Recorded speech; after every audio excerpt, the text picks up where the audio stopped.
Hey everyone, welcome to part 28 of this Baldur's Gate 3 trophy and achievement walkthrough. We just finished beating Cazador and turning Astarion into the Vampire Ascendant, so let's check out what that looks like. If you look in the character sheet, you'll see that the Vampire Ascendant gains two new abilities, the Ascendant Bite and the Gaseous Form, and you also get a plus 1 to 10 necrotic damage bonus to your weapon and unarmed attacks. So we're doing a lot more damage now, and we have some really cool abilities with it. So now let's continue on. We're going to go straight south from where we fought Cazador, and we're going to go up these stairs, really just backtracking the way that we came. But you want to make sure that you're healed up because as you go, you're going to encounter a group of enemies up ahead. Now you can go up there and talk to them. They want you to turn over Astarion to them. However, we're not going to do that. Instead, we're going to get an early attack in on them, and we're going to just start fighting it. But know that they do want to work with you. It's a group of monster hunters like what we met in Act 1, and they're hunting all the vampires around here. Well, I just made Shadowheart use her common attack of having her Spirit Guardians, and we're going to just have her ready to go so that when the fight begins, we can move her up and have those Spirit Guardians start to do some damage. Moving Astarion up, we can get a nice sneak attack ranged on them, so let's go ahead and start the fight doing this. He did 22 damage plus an additional 5 damage because of that new necrotic damage that we get for being the Vampire Ascendant. And so now we're in a battle. We can have our other party members join the fight too.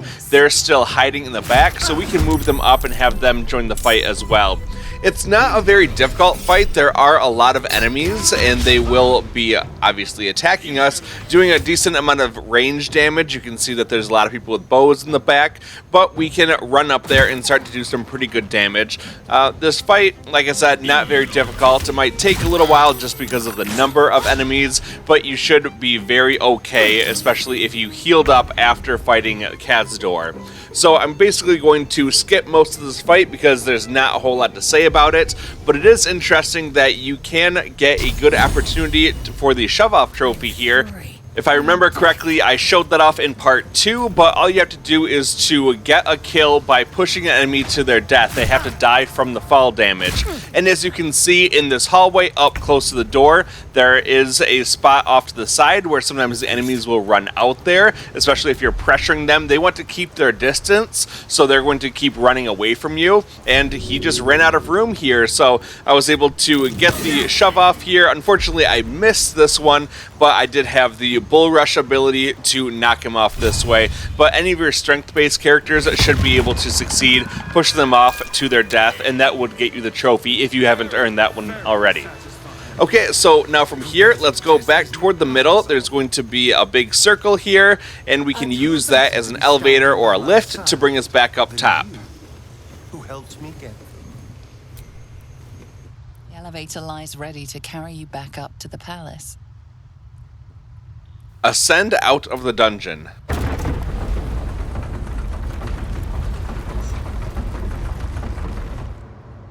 We are now back upstairs in the Tsar Palace, and what we want to do now is to go back to camp. We're going to do a long rest, and that will allow us to talk to Astarion a little bit more and get all of our health and spell slots back.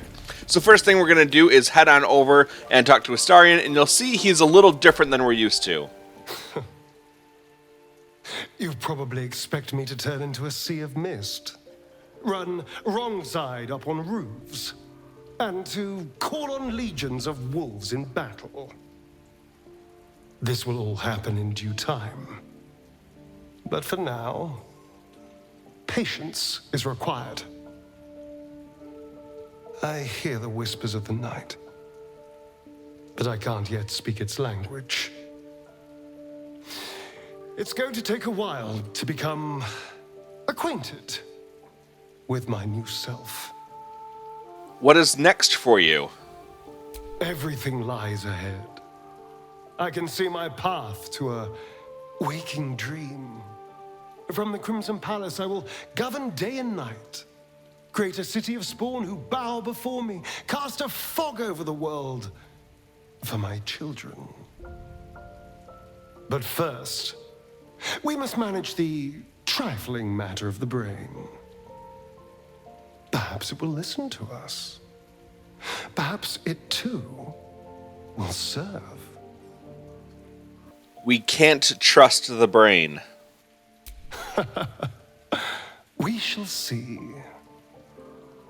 Baldur's Gate is a city of opportunity like no other. And I don't intend to let one like this pass us by.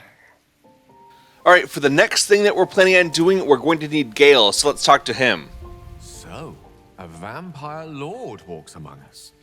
A powerful ally to have at our side, and a powerful enemy should our intentions diverge. Things are getting more interesting by the moment.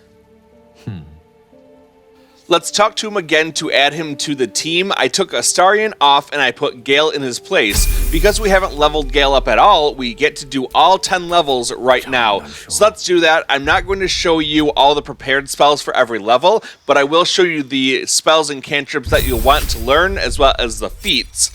So starting off with level 2, we get a specialization. I went with the Conjuration subclass. It doesn't really matter which one you choose, so I just went with Conjuration. And then for the spells, I learned Magic Missile, that's very important, and Chromatic Orb, that one doesn't matter so much, but definitely make sure that you learn Magic Missile. It's incredibly important for what we're doing later on with some trophies. And then you can just prepare whatever spells you want to in your spell book. Just make sure that you have Magic Missile.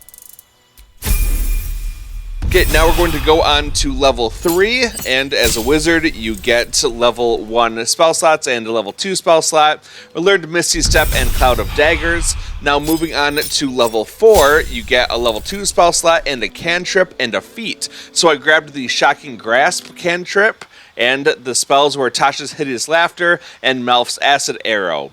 As for the feat, I went with Spell Sniper so that we can learn a cantrip and the number that we need to roll for a critical hit is reduced by 1. So let's go ahead and learn that one. As far as our cantrip goes, I grabbed Eldritch Blast. It's a really, really incredible cantrip, so make sure you grab that one. Level 5 Wizard, we get a level 3 spell slot. I'm grabbing Counter Spell and Sleet Storm. Those are very good spells to grab. Level 6, we get the Benign Transportation Teleport. That just allows us to move to a new place if we want to. Just a nice little spell that we can add on as a class action. For the spells we learned, I grabbed Grant Flight and Remove Curse. Very important to grab Remove Curse and Flight at this point. Alright, level 7, we're going to go with 2 new spells, the Phantasmal Killer and Confusion. We don't use those so much, but they can come in handy at times. Level 8, we're going to go with a couple of new spells, Greater Invisibility and Ice Storm, a very powerful evocation spell. We also grabbed a feat, so I'm going to go to Ability Improvement, and I'm going to dump 2 points into Intelligence, raising us up to 19. Okay, now as a level 9 wizard, we're going to get our level 5 spell slot, a couple new spells. I'm choosing to go with Telekinesis, which is really cool, and Hold Monster, a very useful skill as well.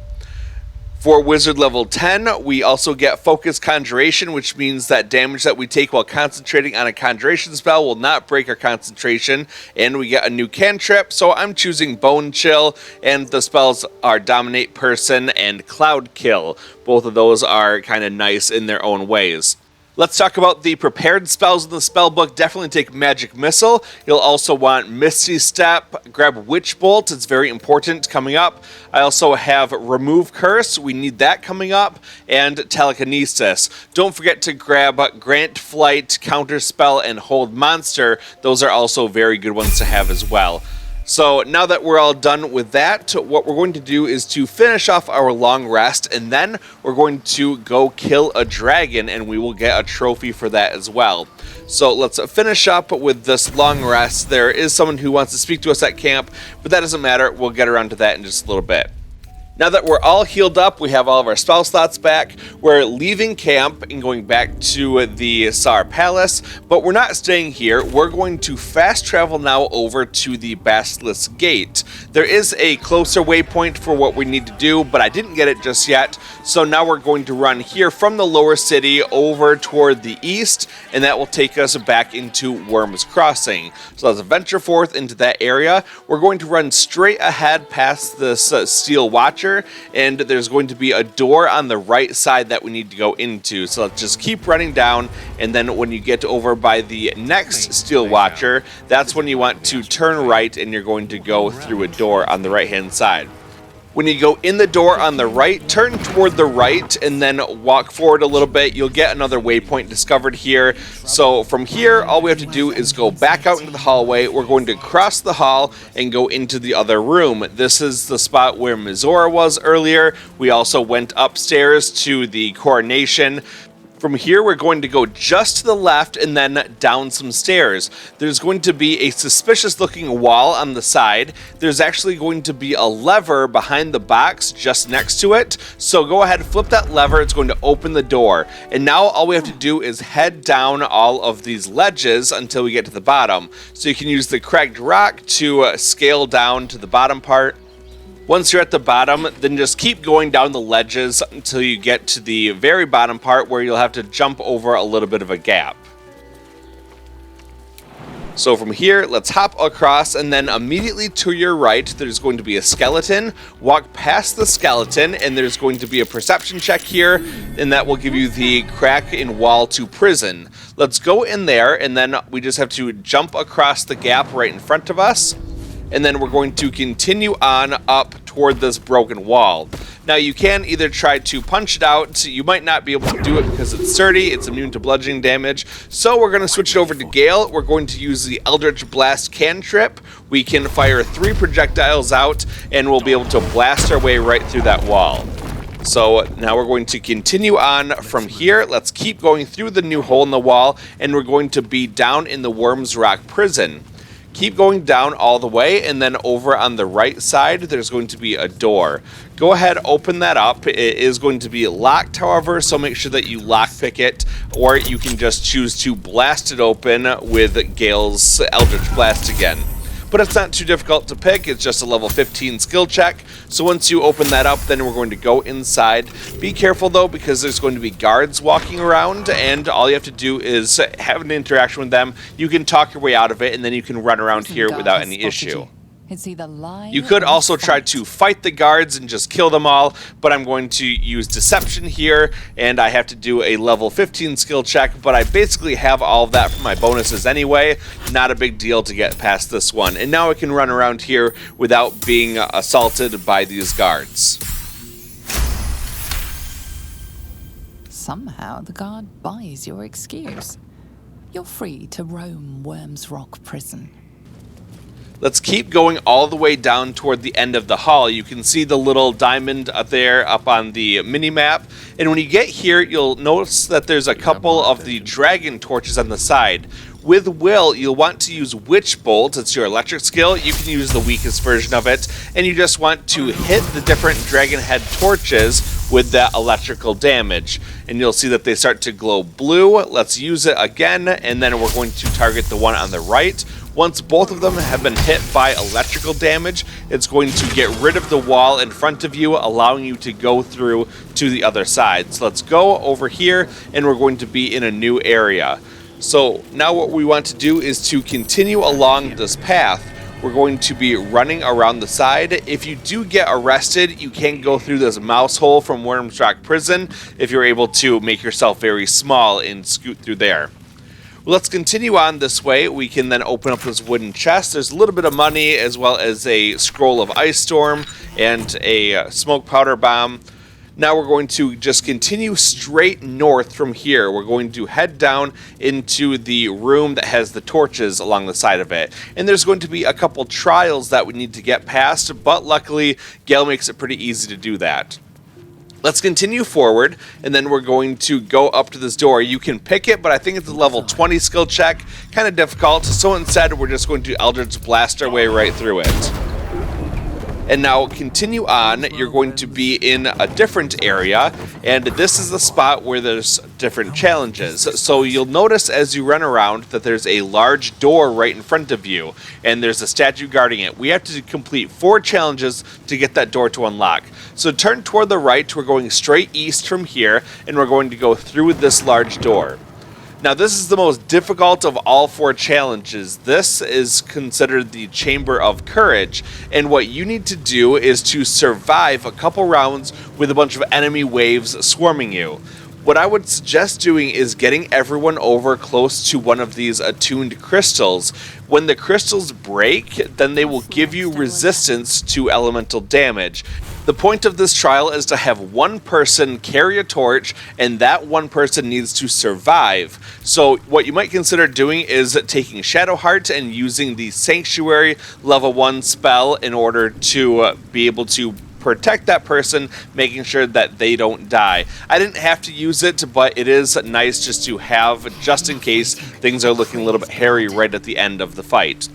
Now, using Lae'zel, I'm going to attack this attuned crystal and shatter it. That will give her the crystal skin, allowing her to be able to resist elemental damage a little bit better, and then immediately run over and talk to the statue to begin. A champion burns bright, even when rushing waters and moaning winds threaten to extinguish the flames.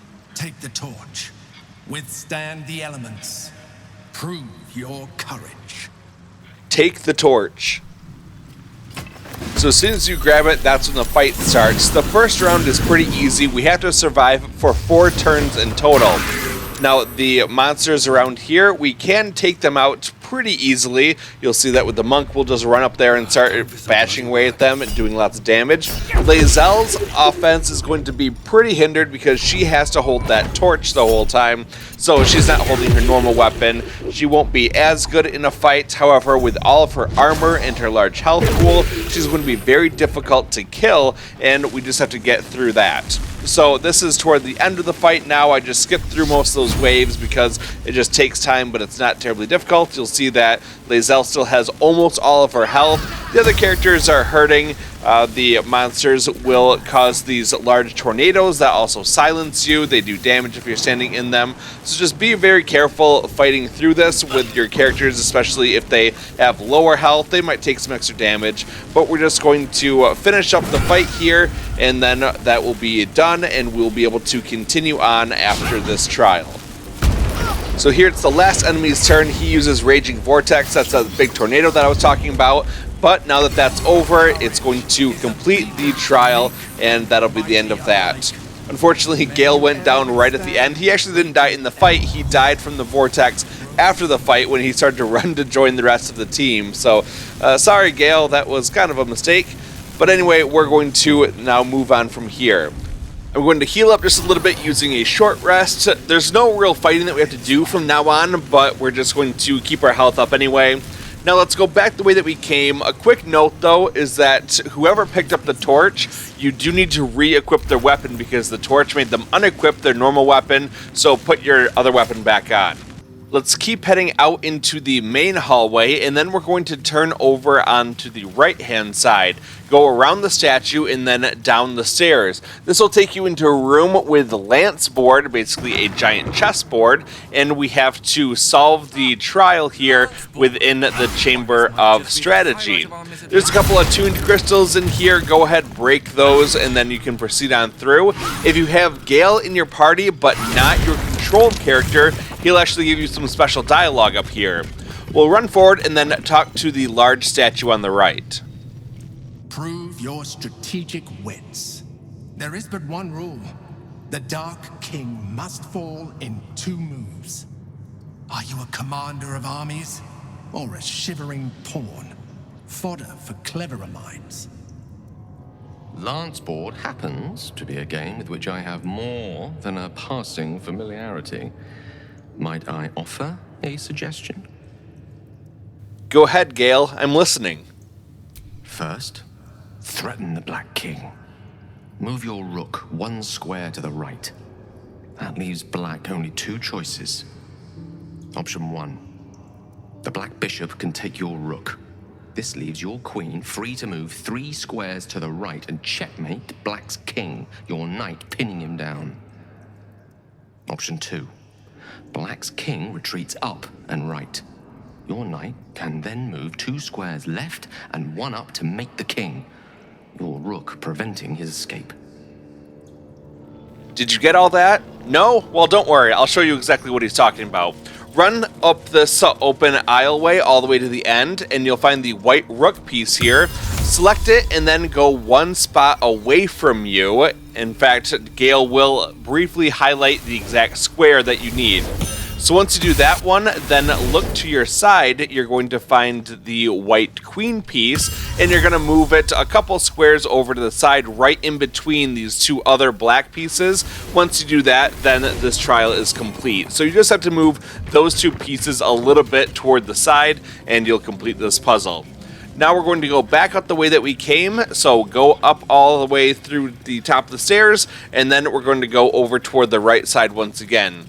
The door immediately on your right, we can't get through yet. That's the one that we're having to do all these trials for. But go over one more spot to the side, and you'll be able to run across this bridge and then get through the door on the top. Now in this room, you're supposed to solve this big puzzle about who's the traitor amongst these three guys, but it's the same every single time. All you have to do is take a ranged attack and shoot the one furthest from you. This is Swelto. Shoot him, and then the trial is complete because you found who the traitor is. Good job. Now we're going to head back out, going across this bridge, and then we're going to go over toward the right side. This is going to be the last trial that we need to complete, and this is the Chamber of Justice down here with this big black cloud. What we need to do is to switch on over to Gale because he has the spell Remove Curse. Go over to this shrouded painting and then use that Remove Curse on the shrouded painting itself. That's going to get rid of it, and then you can actually see that it's called the Cell. Go ahead and look at it. The Cell. A stern prison guard slides a warm meal into the thief's cell. The red-haired man has a 10-day left to serve, judging by the scratchings on the wall behind him. Use your context menu to choose to pick up that painting called the Cell, and then run across diagonally to the other side, and you're going to see this waiting judgment spot. Go ahead, insert that item, the Cell, and then when you fully insert it, you can continue on. Okay, we have now completed all 4 of those trials. We can head back up to the main section, and now we're able to go through that very large door in the middle. It opens for us automatically, giving us over 5,000 experience, which is really nice for us. Now we're going to go down into the Dragon Sanctum. You will get a autosave right away, and then what you want to do is to use a long rest because we need to get all of our health and our spell slots back. We have a very tough fight ahead of us, and we need to be at our absolute best. I did skip out all of that long rest stuff because there wasn't a scene or anything, and now we're going to run over and talk to the statue. With courage does the hero march, fettered by the taxing chains of fear. A stalwart soul must ever persevere. With insight does the hero choose, guidance born of ancient wisdom proven. Peace, not strife, the undenied conclusion. With justice does the hero rule. Lead not the guiltless lamb to bloody slaughter, nor cleanse the lion's sins in sacred water. With strategy does the hero scheme. A cunning mind, 100 steps ahead, your allies close, your rivals stunned in dread. Worthy you are found. Go forth, hero, seize your fate, and rise, great worm, heart of the gate. The door opens for us, allowing us to go through it. Let's continue all the way down this path. When you get to the big arena-looking thing in the middle, you'll see the corpse of a dead dragon or a great worm. We're going to go around it for now, just ignore it, and we're going to go down to the bottom section. You'll see what looks like a little altar there. Go ahead and grab the helm that's on it. This is the Helm of Balduran, and that is a legendary helmet, so grab that. We get an inspiration point for Gale called Heavy is the Head, giving us an inspiration point as well as some experience, and also we get one for Lae'zel called Great Helm of Legends, so she gets a little bit more experience as well. Let's go ahead and check out what that helmet is all about. So we're going to put it onto Shadowheart because it is a medium armor. The helmet will heal you for 2 hit points at the beginning of every turn. You'll also get +1 bonus to your armor class and saving throws. You can't be stunned and you cannot receive a critical hit. This is a really nice piece of armor for us.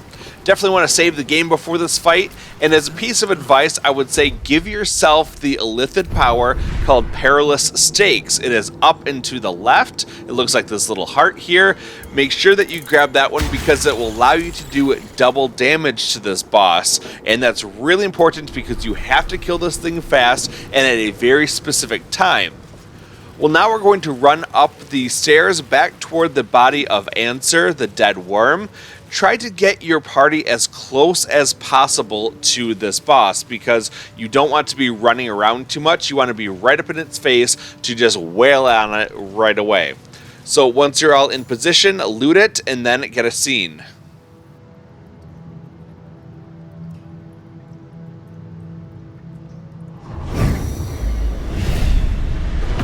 The dragon's spirit floods your mind and memory in a great torrent of power.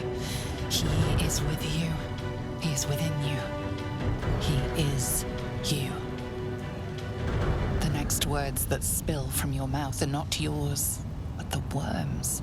I am Ansur, heart of the gate, butchered in flesh, risen in spirit. Search your mind for what possesses it. Ansur wends his way through your mind like an unstoppable river. Your body is unmoving, yet thought flows effortlessly between you. The spirit pauses, and you feel the astral prism stir. Ansur senses the Emperor's presence within it. Answer me, Facey. Why have you come? I mean you no harm. Just let me go. A deep sigh resonates within you. The torrent stills, only disturbed by the dragon's next words. Brack, my words aren't meant for you. They're meant for him. The Emperor stirs in the astral prism, then in you. Calm, curious, and detached.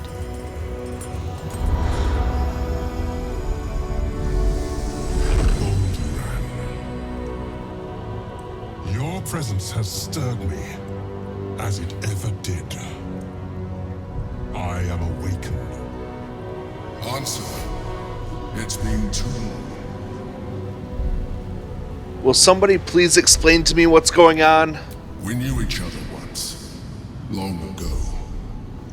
We crossed the Callan together and sailed the Altengri. We built a city by the sea. Ansur was my friend. Friend. Yes. And more. Until you killed me. Have you come to dance on my bones, Balduran? Was slaying me not satisfaction enough? Satisfaction? No. You left me no choice. You had every choice. You were becoming illithid. I offered you merciful death. You chose to fight. And now you bring your thrall before me. How far has the great Balduran fallen? This is tiresome. I passed your trials, dragon. I deserve a reward. Stillness. Ansur's consciousness hovers just above yours, searching, seeing. Dear Ansur. Enough! I gave you everything, Balduran. And you repaid me in slaughter. It is time I return the favor. Let my bones rise and the storms gather. Witness Balduran. The final tempest has come. I am the heart of the gate. I am the one who roars. This time, you will not escape it. Starting off, Gale will get an inspiration point here called Crossing's Namesake. there's going to be a couple of these water myrmidons, one on the left and one on the right side, that come in and try to do some extra damage to you. Ignore them for right now. Your main focus should be on Ansur himself. So whoever has that Perilous Stakes Lithid power, probably your main character, you'll want to use that right away so that we can do some extra damage and make Ansur vulnerable.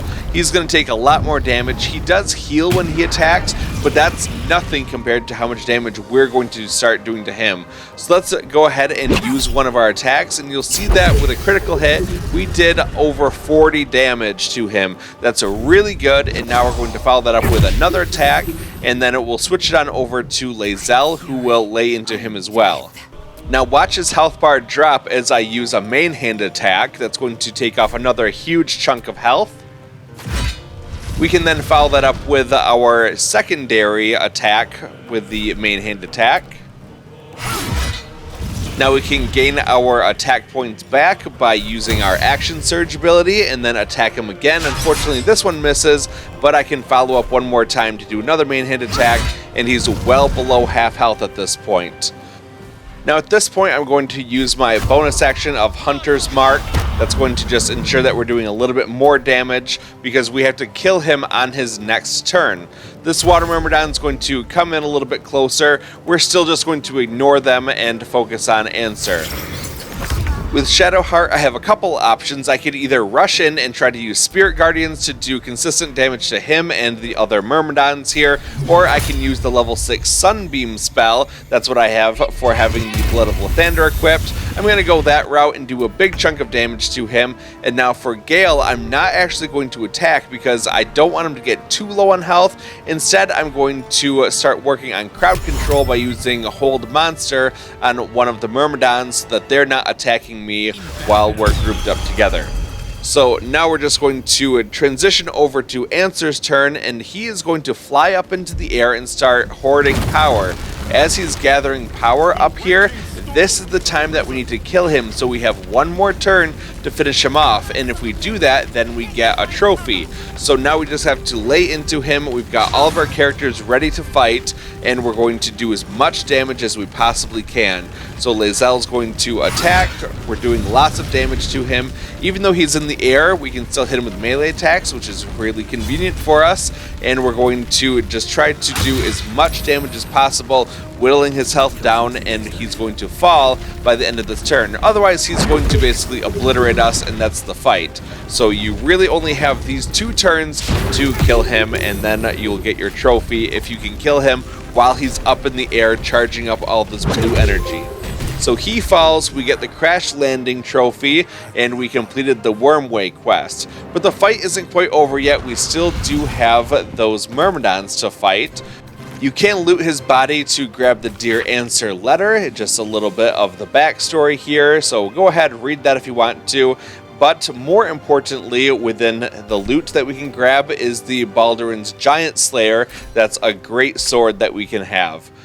So now all that's left is to take out the water myrmidons. The one that's in the hold monster spell, he's not going to do a whole lot. We can do lots of damage if we're up close and personal with him while he's bound like that. I'm going to skip to the end of the fight now, finish it off, and get a scene. Ansur.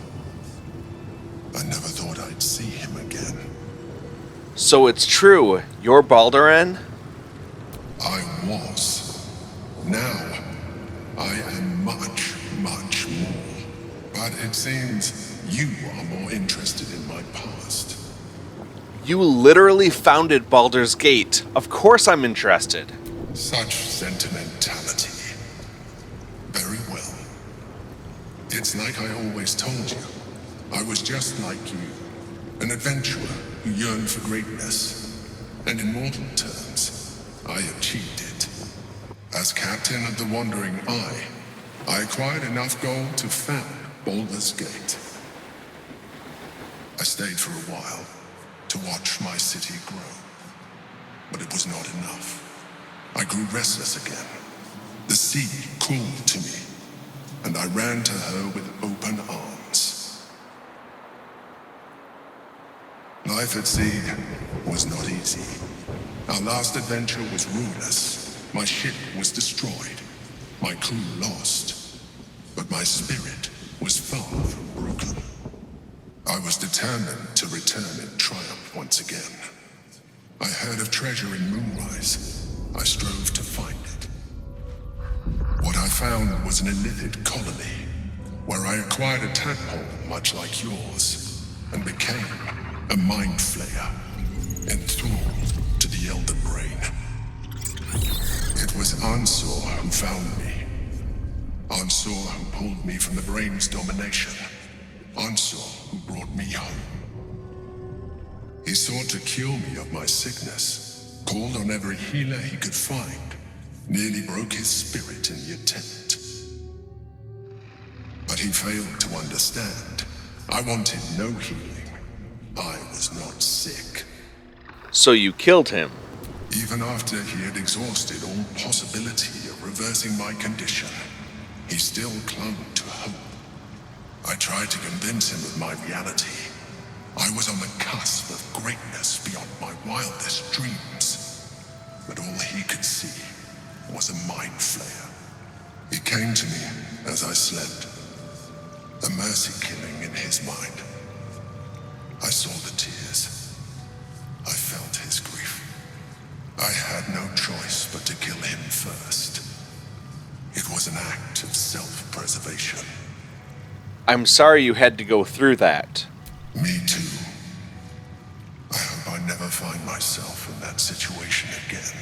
While the past is beyond my influence, the present is not. It is time we move on. 2 nether stones remain in the hands of the Chosen. We must find them before we confront the Brain. Let's check out that new legendary weapon we grabbed. It's called Balduran's Giant Slayer. It does comparable damage to the Soulbreaker Greatsword, but on a hit, you double the damage from your strength modifier, and this weapon gains you an advantage on attack rolls against large, huge, or gargantuan creatures. Would have come in handy in that last fight for sure. We also get the class action called Giant Form. So whether you want to equip it or not, that's totally up to you. It doesn't really matter. I wasn't planning on showing this next part originally because it doesn't have to do with the trophy, but someone requested that I show what you have to do to save Duke Ravengard, that is Will's father, because we did decide to break the contract, but we're going to save him as well. So we're going to kind of double dip on that. Let's go ahead and leave this area out the Misty Door, and then go over toward the side. This brings us back into the Worm's Rock prison. We're going to just escape from this area, and then we'll be able to fast travel to our next destination. So you can go right through that wall. Now we just have to run down the hallway to the end, and then that will lead us to the door that allows us to get back outside of the dungeon where we can finally fast travel. So now that we're through this door, we're going to turn toward the left, go up this set of stairs, and up through this little opening in the wall that we blew open earlier, and then we just have to jump across the gap again, going toward the daylight until we're back outside. We can now fast travel, so let's head on over to the lower city central wall. That's the closest waypoint that we have to where we're going. What we need to do is head over to the southwest corner of the map here in the lower city. So let's start by heading over toward the big fountain, and then we're going to turn ourselves toward the right. There's going to be a slope going down behind this gate, and we're going to just run straight through here, going toward the southwest.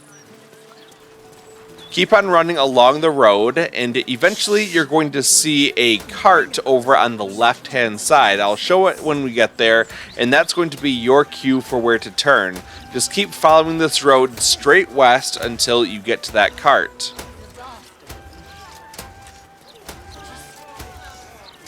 So there it is up ahead. You're going to then turn before you get there, right by this big tree, and then you can go down the stairs really close to you. Keep going all the way down toward the bottom, and then you're going to go left down the stairs. That will take you down by the docks area.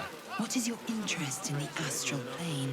Keep running straight from here, and you're going to see a big door on the left. You do want to pick this door open, so we don't need Gale right now. I'm going to go back to camp quick, take Gale out, and put Astarion onto the team. And now we're going to go through these double metal doors once we pick them open. So we're going to choose to lockpick with Astarion. It is a level 20 skill check. Kind of difficult, but we do have some good bonuses, and we're able to get through it with a critical success.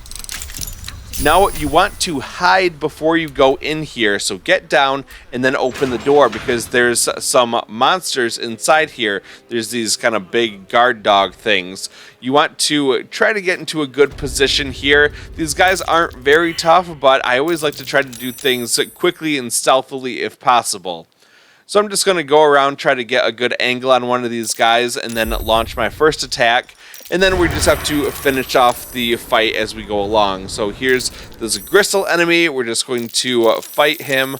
I don't know why it made me climb all the way up here to do my attack. But we got the first attack off, and then we're able to follow that up with another sneak attack range, taking out a large chunk of this next one's health. You can see I'm doing that necrotic damage on top of my normal damage as well. We're going to then follow that up with just the attacks from the monk, and we're going to kill all of these monsters in this area. Like I said, they're not too difficult. It only takes a couple attacks to finish them off. We're pretty strong, and they're only about level 2, so they go down really without much of a fight. Skipping to the end of the fight, we're now going to go kind of back toward the doors that we came in, but we're going to go over toward the right side. Underneath all of these boxes is a hatch to the basement, so go ahead and use that and you'll go downstairs. We're now in Flim's Cargo's basement. We're going to run straight ahead and we can go through this detention block door. Keep going straight ahead, and then you're going to go through the next door straight ahead of you. This is the machine part storage door. Open that up and then go ahead and then over toward the left side. Now we're going to go through the subaquatic dock door. Let's go in and over toward the right side. We're going to kind of loop around this area. There's going to be a guy in the middle of the room. You can either choose to talk to him or you can just straight up murder him. Doesn't really matter which one you choose. I'm going to be nice though and choose to let him live and just talk to him, and we'll be able to convince him to allow us to go forward. So let's go ahead and talk to this guy right here. Oi! What's this? You ain't supposed to be down here, mate. You spot a curious metal contraption in the water. A submersible. Intimidation. I have questions, you have answers. We get a skill check looking for a 15. We basically have that already based on our bonuses. So let's roll this and then continue on.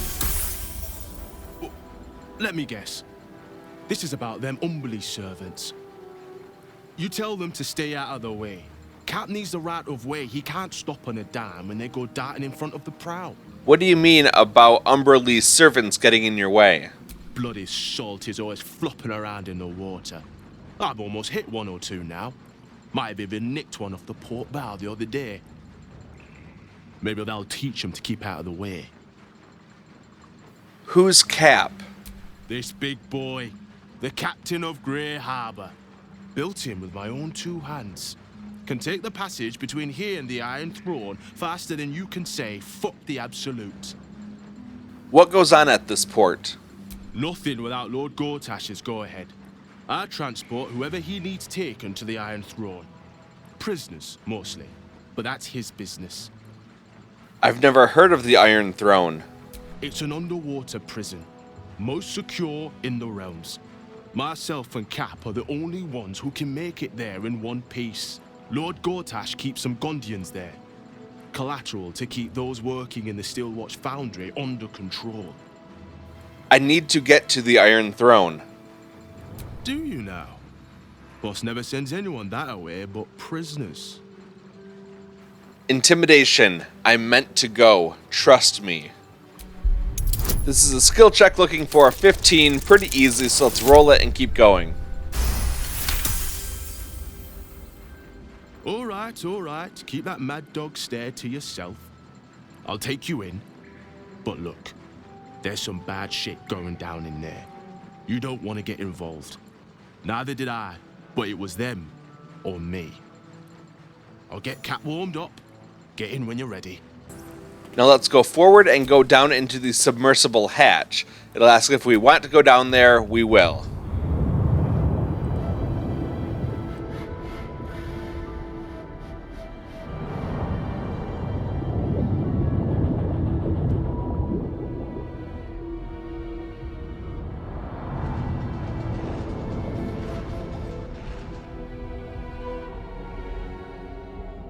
Aren't you the intrepid little adventurer, digging and diving where you don't belong?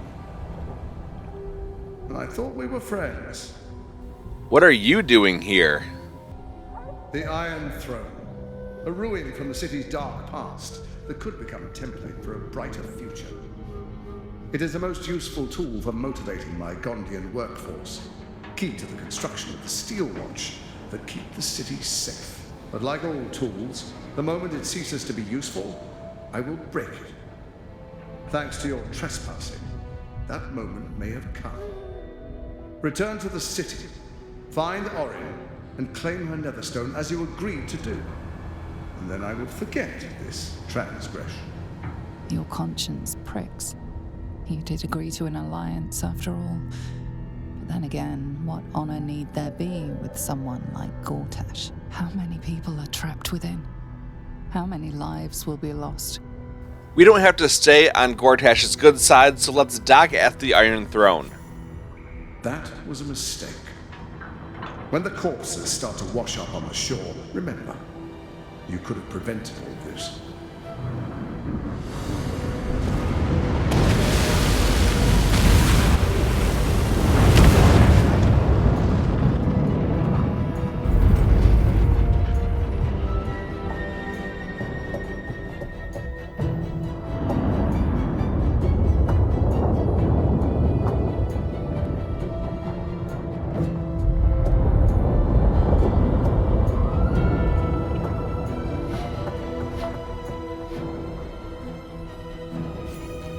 Alright, so here's the deal with this place. There are going to be hostages or prisoners locked up in cells. There's some toward the east, some toward the west, and some toward the south. We can really ignore the north side of things. What we need to do is head down this metal hatch, but as soon as we do, we're going to be on an 8-turn timer. So we need to make sure that we make the most out of it. Going down, we're going to begin our turn by using a potion of speed. I have a couple of those on Astarion. I'm going to get as close as possible to my team members here. We don't need all of them, but certainly the Monk, Lae'zel, and Astarion are good to have it.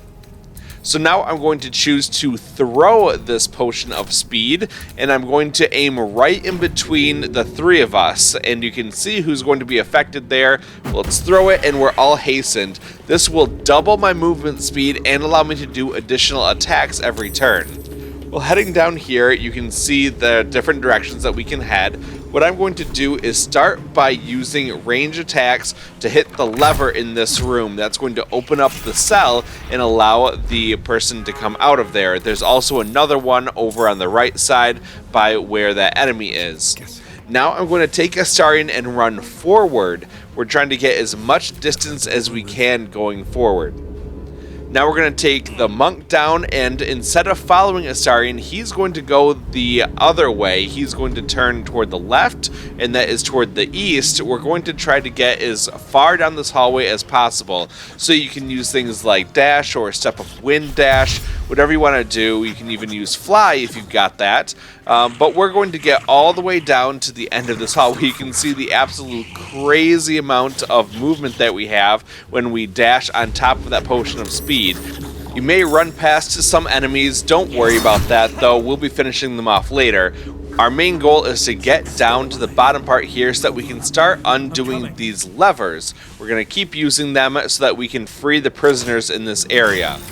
So we've opened up one of the cells. Let's take out this nearby hunter, and we're going to then continue on. So he's dead. Now we're going to go over to the side, and we're going to release the other cell on this end.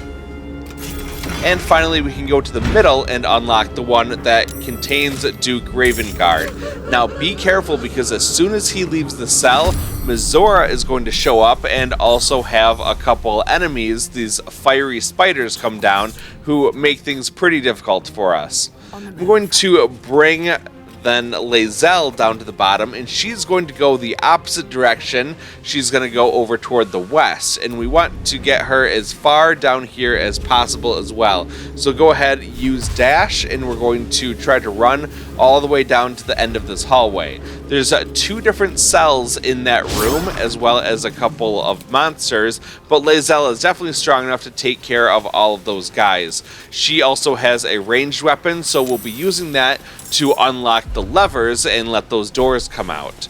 So you can see one monster over here, there's one on the other side too. We're going to try to eliminate this enemy on our first turn just to get rid of them. Now, what these Sahagin hunters will do is they can obviously attack with their bows, but they also like to be jerks and try to ensnare you. They will throw nets at you or the NPCs that we're trying to save in this area. And if that happens, you lose a couple turns. You're not able to run with that, and there's really no good way to take that off for us. So we really want to limit how much the enemies are nearby us so that they cannot web us up or use those nets. Now I'm going to move Shadowheart down to the bottom part here, and I'm going to have her use her Spirit Guardians so that anything that comes near to us is going to take damage. We're having this enemy over here, but we can get close and then he's going to run up to us pretty soon. If I had to do things over again, I probably would have sent Shadowheart over the same direction that the monk went to try to get her closer to Duke Ravengard, because we really don't want him to die, and he's very weak. You can see he's at low health already, and we're going to have that get even lower in the very near future. So he runs out, and you get him a little ways away, and that will trigger Mizora.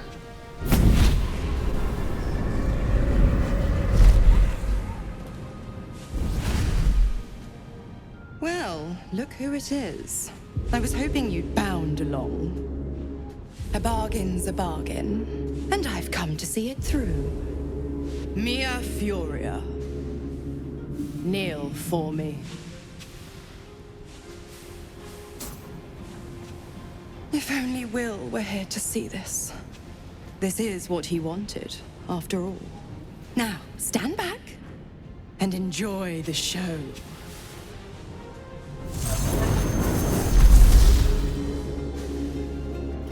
During the Sahagan's turn, it was able to successfully ensnare Lae'zel with a net. That's a little unfortunate, and then you can see all of the fire spiders start running over toward Duke Ravengard and blowing themselves up, doing lots of damage in the process.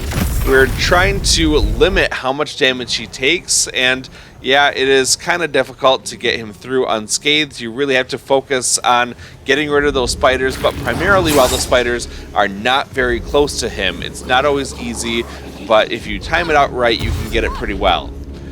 The different prisoners will prioritize dashing just to get out of here as quickly as possible, and they do a really good job of doing it themselves. We don't really have to assist them that much, apart from just making sure that the path is clear, that there aren't a lot of monsters or enemies trying to get in the way. We're going to now switch on over to Astarion, and we're going to move forward a little bit. Now, there's going to be a lot of flooding in this spot, which means that our movement isn't so good, but we can use a ranged attack to open up the cell on the far side of the water. But there's also going to be a person who's strapped down in a bed on the far side. So what you might want to do is to jump toward the middle, just get as close as you can. This is the main area that monsters are going to start spawning in, so it does get a little bit hairy as the turns go on and more enemies start to show up in here, but we're just going to try to get as close as we can so that the next turn that we have, we're able to free the prisoner in the chair on the right side of the room, and then we'll be able to keep going from there. So let's switch it on over to our monk. There is the Sahagin champion here. We're going to try to eliminate it as much as possible, doing a lot of damage with that Flurry of Blows topple, and then we can follow that up with a couple normal attacks and finish off the champion. Very important to get rid of him as quick as possible, just because there's the Duke that's right next to us, and that champion will probably prioritize killing Duke Ravengard instead. So we eliminated the enemies there. We're going to start running up, and then we're going to then have the enemies take some of their turns. So he's going to start attacking Lae'zel over here. Luckily, she's pretty good at dodging, and we're able to now use Lae'zel to try to finish this guy off. Unfortunately, when you have a net on you, you're immobilized, so you can't move anywhere. We can't get quite in melee range, but we can use our ranged attack. Even though it's up close and we have a bit of a disadvantage, we're still able to finish him off from here. So the two monsters in Lae'zel's wing have been eliminated. We just have to get free of our net in one of the coming turns, and then we'll be able to free the prisoners over there as well. So it's Duke Ravengard's turn. We're going to try to get out of here as quick as possible. Make sure that you're using dash every single turn so that you can make as much ground up as possible as you run toward the exit. If I were to do this over, I would not have her free this next hostage. Lae'zel could have grabbed this one on the way back because it's so close to the ladder. I would have instead had her run over toward where Duke Ravengard was, just so that she could use Sanctuary on him, so he would be very well protected on his whole way out, so that he didn't get killed by one of either the fire spiders or another monster that's coming toward him. So now this guy on Astarian's side, he's going to make a break for it, getting across the water before any of the monsters start to spawn in, and the one that Shadowheart just released is out in one turn as well. So like I said, you could have waited on that one for Lae'zel to get it on the return trip. Monsters are starting to pop up all around Astarian now, but we're trying to get over toward the woman that's tied down to the bed on the top side of this area. Let's just get over there. Even though we have to take a couple of the opportunity attacks, it doesn't really matter. We just have to free her as quick as possible. So once we break the restraints, then she is able to start making a break for the submersible as well. We've still got some good movement, so let's run over and we'll use our new Ascendant Bite. You can see that it does a lot of damage and heals us for a bunch. And now we can use our Sneak Attack melee on the other enemy, and you'll see just how strong this new Vampire Ascendant is, being able to basically one-shot these weaker enemies without a problem. Let's keep going up, and what I want to do now is to have the monk go up and start to assist Astarian, because he's going to get overwhelmed very quickly unless we can start to thin out the enemies as they pop up. So dash over there. You can also use fly, anything you want to make up as much ground as possible and get over there to take out the enemy. So another enemy is gone. That pretty much clears the way for the person that we just rescued from the bed, that she'll be able to run out without much of an issue from those enemies. And now we're just making our way back toward the center area. I probably would have kept him there for a little bit, but that's okay. We're going to have Duke Ravengard run up and try to get close to the escape hatch. So there are a couple more enemies that spawn and will try to run towards you. They won't get too close though, so you don't have to worry too much about the ones that are in the back hallway. We're going to run up with Lae'zel now, and we're able to use our ranged attack to target the different levers. There's one on the left side and then one over on the right side as well. So on this one turn, we can hit both of those thanks to her bonus attack actions. And now both of those cells are open. There are no monsters at all on this side that you have to worry about. So all of those prisoners are going to start running toward the exit, and you can have Lae'zel start coming back now. We're going to have Shadowheart to just do a little bit of healing in this area, making sure that everyone is nice and healthy, that no one's at risk for anything, and then the enemies will start to keep coming down the hallway, but they're not too much of an issue for us. Another big chance for the NPCs to make a run for it, so they're going to make their way toward the submersible, and we don't have to worry about them because they'll all be safe as they run out the main hallway. There's no more enemies in the hallways for us, so we're very safe on the whole route back to the submersible. And we just have to worry about those monsters that are spawning in the watery area. We have to try to start extracting our characters from there, but it gets a little bit hectic. And as you'll see with all of those enemies there, it is a great opportunity for getting a lot of experience. So if you want to, you can risk having your characters get killed off, if they do not make it out of here by the time the countdown reaches 0, then they are dead, and that's not great. You can revive them, I believe, by talking to Withers, but it is better just to extract everyone and get out of there. But really, to succeed, you only need one of your characters to be up in the submersible when the countdown reaches 0. We're now bringing Duke Ravengard up to the top. We're going to just have him have a seat in one of the chairs. He's done. We now have successfully rescued him. It's just a matter of getting everyone else there as well. But we have 5 turns to do that. It shouldn't be too hard to get all of the NPCs out. We just have to work on getting our own characters out. We're going to move Shadowheart toward the action now so that she can provide a little bit of support, and you'll see that she actually becomes a cornerstone of this defense. So let's move her forward, and having her Spirit Guardians up is going to be very crucial to us doing lots of damage and providing a good shield for our other characters to extract. Unfortunately, Astarion is ensnared at this point, but he did just break free, so we should be able to get him moving very soon. It is very dangerous, however, to have all of your characters get ensnared, and then they really can't do anything to move or to get out of there very easily. So you do have to be a little bit careful about all of that. It is definitely a good idea to save it. You can even save it during this and back it up in case something doesn't quite go your way. You know, you can save scum a little bit like that. I try not to do that as much as possible. I try just to play the game as originally and organically as possible. But when you're doing something that's pretty technical, sometimes you have to kind of make things work out your way if necessary. It's Astarion's turn, and he is surrounded by the enemies, so I can use Misty Escape to turn into his gaseous form, and that will allow me to get out of here a lot more easily.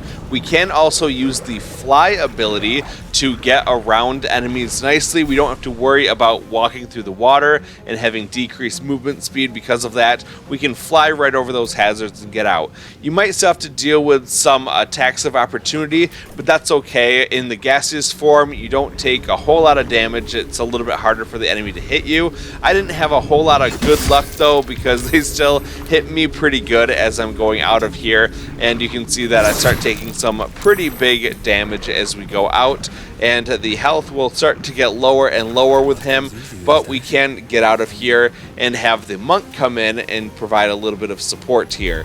So we're working together as a team. We kind of have to trade hits off to make sure that no one's getting really beat on too harshly, and we're going to then move on down and start to engage the enemy. Because we have the Illithid power of flying, we can also move down pretty easily. Sometimes it's weird though with what's going on in these hallways. You really can fly up and over the roof there, but sometimes it doesn't let you. I don't really know why that is. So if you can't fly, just run and try to get there as best as possible. The enemies do a lot of range attacks, so having a monk is nice because we can throw those arrows right back and do a little bit of extra damage for them.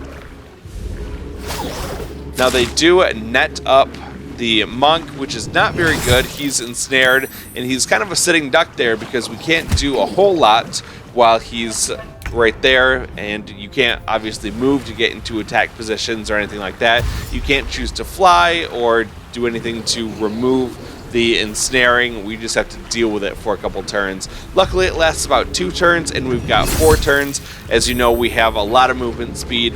The downside though to using that potion of speed is that after it runs out, you become lethargic, so you aren't able to move as much. It's kind of that trade-off. We get those early turns of getting a really good distance, being able to free the Duke very early and then the other people, but it means that our escape is a little bit hindered. So, like I said before, you only need one of your characters to make it out. The other ones you should be able to revive by talking to Withers back at camp.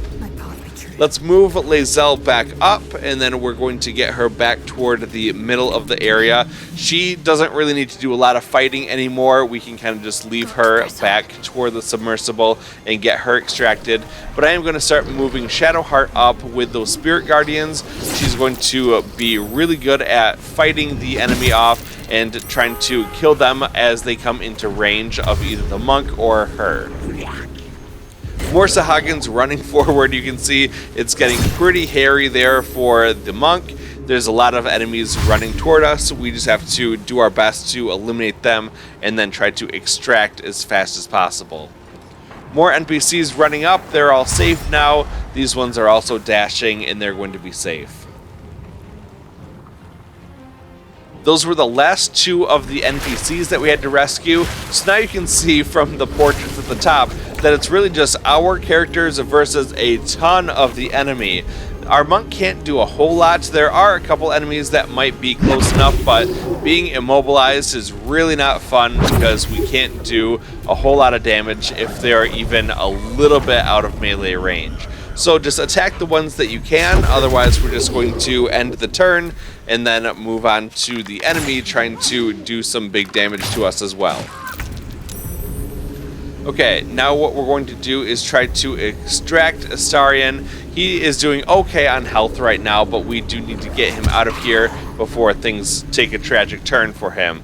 So let's keep on moving out. We might provoke some attacks of opportunity, but that's okay as we go.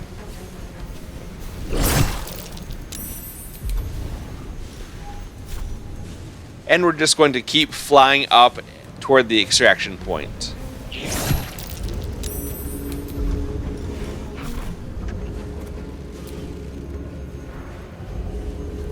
Alright, well, Astarion is finally on his way up and out of here. He's going to be safe.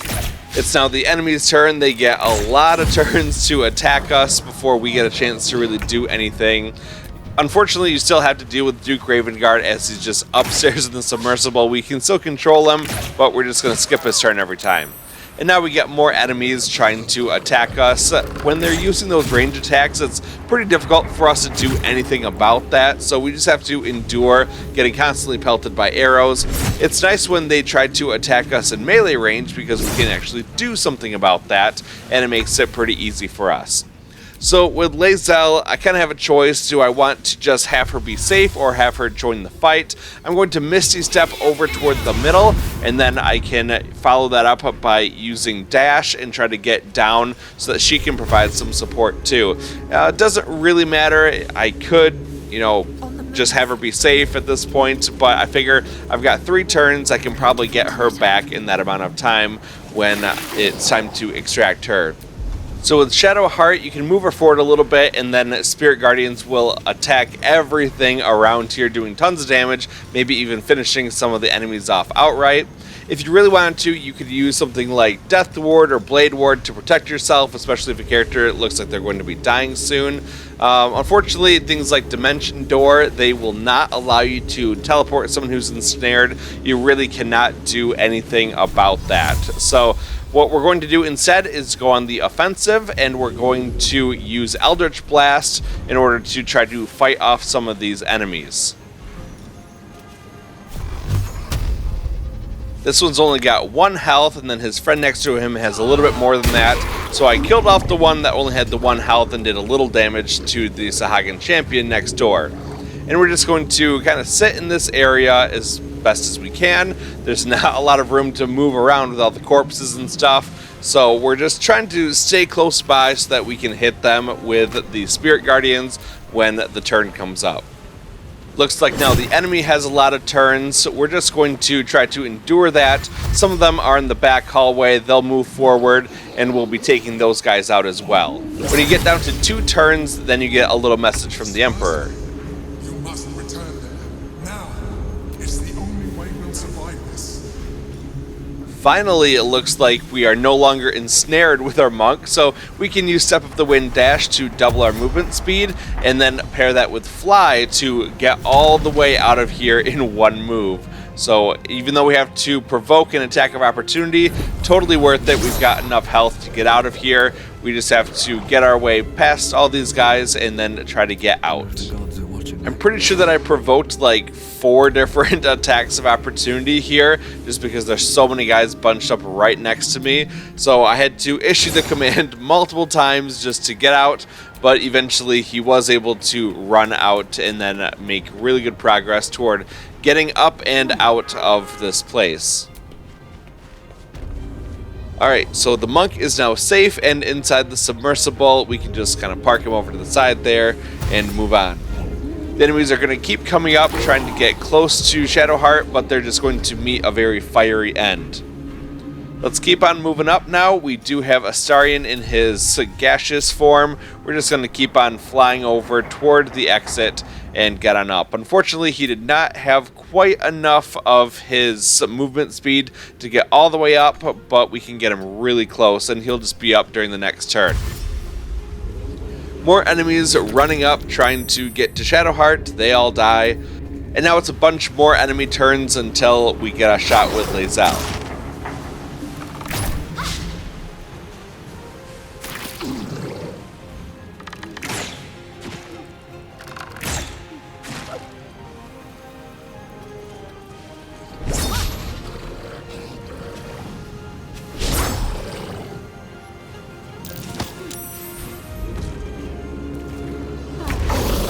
Time is running a little bit short, so I need to move up and try to get her out. I tried to use dash, but instead I accidentally hit hide, so that wasted my ability to get out of here quickly, but I will have just enough movement speed to fully extract her. Back to Shadowheart, her Spirit Guardians are still doing the majority of the work. However, we can use a different spell or something like a cantrip, such as Eldritch Blast, to do a little bit more damage to the enemies here. We really just have to soften them up a little bit so that when it's our turn again, we can just hit them with that Spirit Guardians to do most of the damage for us. So there we just did 8 damage using the Eldritch Blast. That should be enough to finish off one of those monsters the next turn. The enemy's just going to keep running up, and they're going to meet an untimely demise as soon as Shadowheart gets her turn again. Now it's going to be Astarion's turn. Let's move him up and into the submersible so he's safe. We'll just have him move over by the chair, and then we can choose to dismiss our gaseous form so that we can just sit in the seat. You honestly don't have to sit in the seat. I'm just doing it because, I don't know, there's lots of seats, and why not? He needs a rest after this mission. So now we're down to our final turn, and it's going to be a kind of hectic one with a bunch of enemies running around here, but we are going to try to finish them all off to get that sweet, sweet experience. So we're just finishing up all the turns here. We did get the Spirit Guardians to finish off a lot of the enemies, and now we just have to make sure that Lae'zel does in fact get out. So I did use dash correctly this time and not hide, and that will give her the amount of movement speed that she needs to get out of here, and I'll tell her to go take a seat as well. It's now Shadowheart's last turn, and she has 2 enemies nearby her. We do not have enough movement speed in any way, shape, or form to get out of here, so you know what? Shadowheart's going to take one for the team. She's going to go down with the rest of them, and she will finish off these 2 enemies. I'm just going to move her down into position so that I can get a good line of sight on both of these enemies, and then I'm going to hit them with an Eldritch Blast. So there's one enemy that has 7 health, and the other one has 5 health, so I'm going to direct 2 of the Eldritch Blasts toward the one down here in the bottom. He has the 7 health, and then I'll have one of the Eldritch Blast charges attack the one up top with 5 health. And as you'll see, that actually worked out pretty well for me. So we're going to attack these guys, and then they will be dead. We're going to get all the experience for eliminating all of the enemies in this area, and that's going to end it. So I'll skip the rest of the turn, and that will conclude this.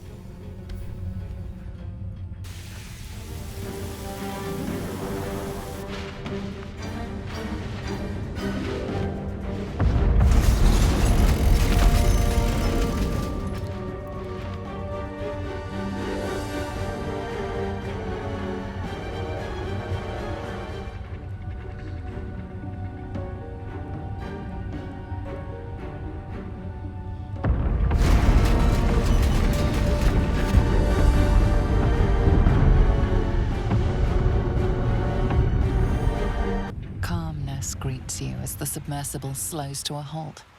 Unlike the Iron Throne, you remain intact. So, it seems, will the families of all the hostages rescued from the throne. I have no idea how Shadowheart survived that.